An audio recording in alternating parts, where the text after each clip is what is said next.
Voy. Mazasi qochib qoldi shekilli.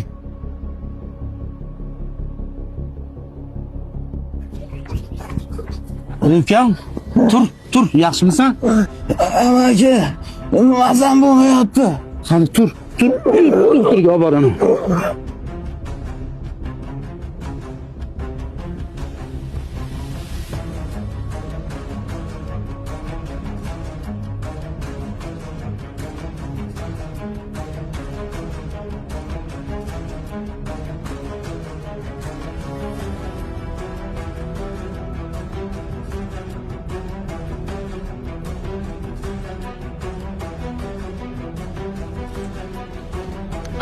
Tushunarli.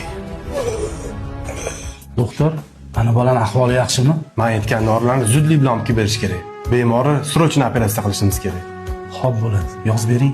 Amaki, ro'yxatdagi hamma dorilaringiz bizda bor ekan. Shularni hammasini yig'ib bering, singlim. Keyin nech pul bo'ldi? Hammasi bo'lib 3,800,000 bo'lar ekan.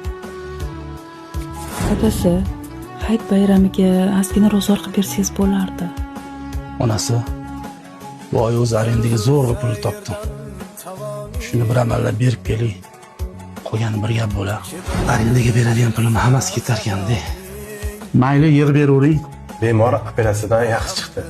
2-3 kunda yaxshi bo'lib qoladi. Tuzalib ketsin. Yaxshiyam sizdagi insonlar bor ekan. G'irq degan odamga beminnat yordam berdingiz.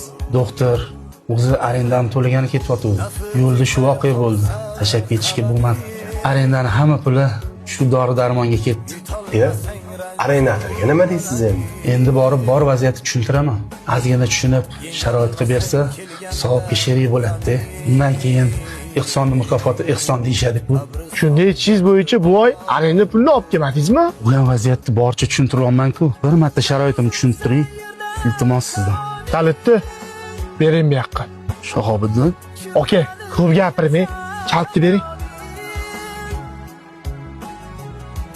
Hop, bor vaziyatni tushuntirdingiz.